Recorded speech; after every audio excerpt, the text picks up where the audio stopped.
2014 एक ऐतिहासिक पल, जब मनमोहन सिंह जी ने गद्दी छोड़ी और नरेंद्र मोदी ने सत्ता संभाली। एक नई शुरुआत, बड़े वादे, बड़ी उम्मीदें। लेकिन सवाल उठता है, इन 10 सालों में हमने क्या खोया और क्या पाया? चलिए पहले कुछ आंकड़ों पर नजर डालते हैं। भारत की जीडीपी 2014 में 2.05, 2024 में जीडीपी बढ़कर 3.5 ट्रिलियन डॉलर हो गई, यानी 75% की वृद्धि। सुनने में शानदार लगता है ना? लेकिन क्या केवल जीडीपी बढ़ना ही असली विकास है? अब जरा दूसरा पहलू देखें। व्यापार घाटा 2014 में था 446 ट्रिलियन डॉलर, 2024 में बढ़कर 712 ट्रिलियन डॉलर हो गया, यानी हमारा आयात निर्यात संतुलन और बिगड़ गया। लेकिन एक और दिलचस्प आंकड़ा है, भारत का जीडीपी टू डेट रेशियो 2014 में यह था 18.7%, 2024 में भी यह लगभग वही बना रहा। मतलब सरकार ने कर्जा तो लिया, लेकिन उतना ही जितना हमारी जीडीपी बढ़ी। अब असली सवाल, मोदी सरकार की सबसे बड़ी उपलब्धि क्या रही और सबसे बड़ी कमी? आइए उन चीजों की बात करें जिनके बारे में न बीजेपी वाले बोलते हैं न विपक्ष। रेलवे और लॉजिस्टिक भारत की चुपचाप बदलती रही। आजादी के बाद 1951 में भारत में 85% माल रेलवे के जरिए ढोया जाता था, लेकिन जैसे जैसे साल बीतते गए रेलवे की माल ढुलाई घटती गई। 1991 में यह गिरकर 60% रह गई और 2022 में महज 27%। मतलब ज्यादातर माल अब सड़कों के जरिए जाता है, जो कि महंगा और धीमा है। और यही वजह थी कि मोदी सरकार ने डेडिकेटेड फ्रेट कॉरिडोर पर फोकस किया। क्या है डीएफसी? दिल्ली से मुंबई और दिल्ली से कोलकाता तक 3000 किलोमीटर का रेलवे ट्रैक सिर्फ मालगाड़ियों के लिए। यहाँ ट्रेनों की स्पीड होगी 60 से 90 किलोमीटर प्रति घंटा और बिना रुके चलेगी। अब सोचिए, पहले हर 4 किलोमीटर पर ट्रेन रुकती थी, लेकिन डीएफसी में ऐसा कुछ नहीं होगा। फायदा, भारत का लॉजिस्टिक खर्च जो भी 14% है, 8% तक लाने का लक्ष्य है। तुलना करें तो अमेरिका में यह 8.5% और जर्मनी में यह मात्र 7% है। यानी भारतीय सामान सस्ता होगा और ग्लोबल मार्केट में मुकाबला कर सकेगा। लेकिन यह सब रातों रात नहीं हुआ। 2005 में रेलवे बजट था सिर्फ 8000 करोड़, 2024-25 में यह बढ़कर 2.5 लाख करोड़ हो गया, यानी 30 गुना की बढ़ोतरी। सरकार का लक्ष्य है कि रेलवे 40 से 50% माल ढुलाई की जिम्मेदारी उठाए। तो क्या भारत वाकई आगे बढ़ेगा? हाँ, लेकिन अधूरा। डीएफसी जैसे प्रोजेक्ट से लॉजिस्टिक क्रांति हो रही है, लेकिन व्यापार घाटा बढ़ना और कुछ सेक्टर में धीमी वृद्धि यह बताती है कि अभी भी कुछ सुधारों की जरूरत है। मोदी सरकार के 10 सालों में हमें इन पहलुओं पर गौर करना होगा। सिर्फ डीएफसी ग्रोथ नहीं, बल्कि लॉन्ग टर्म इंफ्रास्ट्रक्चर डेवलपमेंट पर भी। तो क्या मोदी सरकार की उपलब्धि भारत को अगले दशक में नई ऊंचाइयों पर ले जाएगी? आपका क्या कहना है? भारतीय रेलवे विकास, चुनौतियां और सच्चाई। आप जानते हैं, जब अंग्रेज भारत छोड़कर गए तब हमारे देश में 55,000 किलोमीटर रेलवे ट्रैक था। अब 75 सालों बाद यह बढ़कर 1,06,000 किलोमीटर हुआ। मतलब आजादी के बाद हमने सिर्फ 50,000 किलोमीटर नई लाइन जोड़ी। अब अगर हम इसे और गौर से देखें तो पता चलेगा कि इसमें से आधी यानी करीब 25,000 किलोमीटर रेलवे ट्रैक सिर्फ मोदी सरकार के कार्यकाल में बिछाई गई और सिर्फ पिछले साल ही 5,000 किलोमीटर नई रेलवे लाइन बनाई। अब सरकार का लक्ष्य है डेडिकेटेड फ्रेट कॉरिडोर के जरिए भारत की लॉजिस्टिक कास्ट को 14% से घटाकर 8% तक लाना। यह क्यों जरूरी है? देखिए, अमेरिका में लॉजिस्टिक कास्ट 8.5% है, जर्मनी में 7% है, जबकि भारत में 14% है।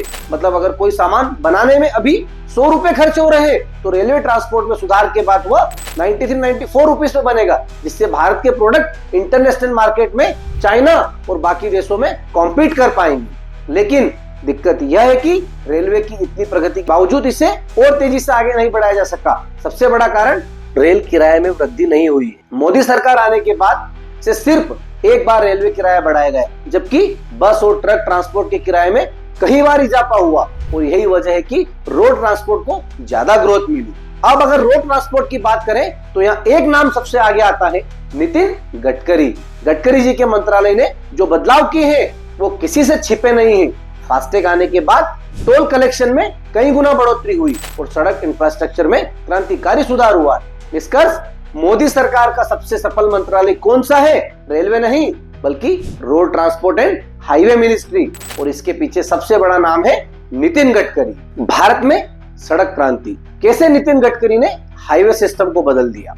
कल्पना कीजिए कि आप 2014 में एक हाईवे पर सफर कर रहे हैं, सिंगल लेन सड़क, जगह जगह जाम, और अगर कोई फ्लाईओवर बन भी रहा है तो 5-6 साल तक लटका पड़ा है। सड़क बनाने के लिए सरकार के पास पैसे की कमी रहती थी, प्रोजेक्ट सालों साल अधूरे रहते, और जब बनकर तैयार होते तब उनकी लागत पहले से 2 गुना हो चुकी होती। अब 2024 में ही सफर कीजिए, चौड़ी, स्मूथ 4 लेन या 6 लेन हाईवे, यहाँ आपकी गाड़ी 100-120 की स्पीड पर भी आराम से चल सकती है। यह अचानक कैसे हुआ? इसका जवाब नितिन गडकरी। अब बात करते हैं कैसे हुआ बदलाव। जब गडकरी मंत्री बने तो उन्होंने देखा कि हाईवे प्रोजेक्ट्स में सबसे बड़ी दिक्कत थी पैसे की कमी और कानूनी अड़चनें। तो उन्होंने क्या किया? कानूनी बाधाओं को हटाया। पहले जमीन अधिग्रहण में ही सालों लग जाते थे, नई पॉलिसी बनाकर इस प्रक्रिया को तेज किया गया। सरकार के पैसों पर निर्भरता कम की। पहले सड़क निर्माण के लिए सरकार को अपने फंड से ही खर्च करना पड़ता था, जिससे प्रोजेक्ट धीमे चलते थे। गडकरी विदेशी बैंकों से सस्ता लोन लेकर आए ताकि बिना सरकारी बजट पर बोझ डाले सड़कें तेजी से बन सके। टेक्नोलॉजी और नई रणनीति का इस्तेमाल किया। पुराने जमाने में एक हाईवे बनने में 5 से 7 साल लगते थे, लेकिन अब प्रोजेक्ट तेजी से पूरे हो रहे हैं, जिससे कुल लागत भी घट गई है। 10 साल में हाईवे नेटवर्क में क्रांतिकारी बदलाव आया। 2014 में भारत में नेशनल हाईवे की कुल लंबाई 91,000 किलोमीटर थी, जो 2024 में बढ़कर 1,46,000 किलोमीटर हो गई, यानी 60% की बढ़ोतरी। 4 लेन और 6 लेन हाईवे पहले 18,000 किलोमीटर के थे, अब 46,000 किलोमीटर हो गए, यानी 2.5 गुना का इजाफा। पहले 30% नेशनल हाईवे सिंगल लेन थे, आज सिर्फ 10% सिंगल लेन बचे। नतीजा क्या हुआ? अब सफर करना पहले से भी कहीं ज्यादा तेज, आरामदायक और सुरक्षित हो गया है। लॉजिस्टिक सेक्टर में भी क्रांति आ गई है, क्योंकि सामान ट्रांसपोर्ट करने में टाइम और खर्च दोनों कम हो गए। तो जब अगली बार आप किसी शानदार हाईवे पर सफर करें और गूगल मैप देखिए कि आपका गंतव्य अब आधे समय में पहुंच सकता है, तो याद रखिए यह सिर्फ आपकी गाड़ी की स्पीड का कमाल नहीं है, यह भारत की सड़क क्रांति की कहानी है, जिसे नितिन गडकरी ने मुमकिन बनाया है। भारत में इंफ्रास्ट्रक्चर बूम। 10 साल में कितना बदला देश। सोचिए, आप 2014 में किसी हाईवे पर सफर कर रहे हैं, टोल प्लाजा पर लंबी लाइनें लगी हैं, गाड़ियां धीरे धीरे आगे बढ़ रही हैं और हर गाड़ी के ड्राइवर को केस देने, रसीद लेने में 5 से 10 मिनट लग रहे हैं। कुल मिलाकर समय की बर्बादी, डीजल की खपत और प्रदूषण तीनों ही बढ़ रहे थे। अब 2024 में वही सफर कीजिए, फास्टैग लगा हुआ है, आपकी गाड़ी बिना रुके टोल क्रॉस कर रही है, कोई ट्रैफिक जाम नहीं है, डीजल भी बच रहा है और पर्यावरण को भी फायदा हो रहा है। यह बदलाव सिर्फ एक उदाहरण है कैसे भारत में इंफ्रास्ट्रक्चर क्रांति आई है, और इसके पीछे सबसे बड़ा नाम है नितिन गडकरी। सड़क निर्माण 10 गुना खर्च, लेकिन 10 गुना तेजी। 2024 में जो सड़क निर्माण की गति थी, अब वह 10 गुना ज्यादा तेज है। सरकार पहले जितना खर्च 10 साल में करती थी, अब उतना सिर्फ 1 साल में हो रहा है। 2014 में नेशनल हाईवे 91,000 किलोमीटर थे, अब 1,46,000 किलोमीटर हो गए हैं। 4 लेन और 6 लेन हाईवे 18,000 किलोमीटर थे, अब 46,000 किलोमीटर हो चुके हैं। सिंगल लेन हाईवे 30% से घटकर 10% बचे हैं।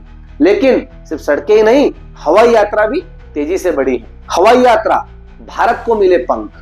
अगर 2014 में 100 लोग हवाई यात्रा कर रहे थे, तो 2024 में 200 लोग कर रहे हैं।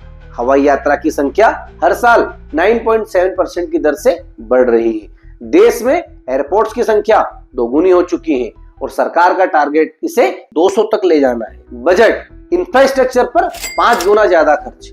मोदी सरकार का 2023-24 में इंफ्रास्ट्रक्चर बजट 11 लाख करोड़ रुपए था, यानी 2014 के मुकाबले 5 गुना ज्यादा। सबसे दिलचस्प बात यह है कि 2014 में केंद्र सरकार कुल खर्च का सिर्फ 28% देती थी, जबकि अब 60% खर्च खुद उठा रही है। परफेक्ट नहीं, लेकिन ऐतिहासिक बदलाव। अब चांद पर भी दाग होते हैं, तो नितिन गडकरी के काम में भी कुछ कमियां तो दिखी है। 4 धाम यात्रा के लिए बनी ऑल वेदर रोड या मौजूदा सड़क को चौड़ा करने के बजाय अलग अलग लेन बनाना ज्यादा बेहतर होता, क्योंकि पहाड़ों में ज्यादा चौड़ी सड़कें लैंडस्लाइड का खतरा बढ़ा देती है। मुंबई गोवा हाईवे का काम भी कई सालों तक अटका रहा। भारत की सड़कें, हाईवे और लॉजिस्टिक सिस्टम पिछले 10 साल में पूरी तरह बदल गया है। आज से 10 साल बाद जब आप एक हाई स्पीड एक्सप्रेस पर 120 की स्पीड से गाड़ी चला रहे होंगे या बिना किसी ट्रैफिक के एयरपोर्ट से उड़ान भर रहे होंगे, तो याद रखिए ये सब उसी इंफ्रास्ट्रक्चर बूम का हिस्सा है जो 2014 के बाद शुरू हुआ था। हमारे अगले वीडियो में हम बताएंगे आपको डिफेंस सेक्टर और यूपीआई के बारे में। तो आइए ऐसे ही और वीडियो को देखने के लिए हमारे चैनल फैक्ट स्टडी आईएएस को लाइक, शेयर एंड सब्सक्राइब कीजिए।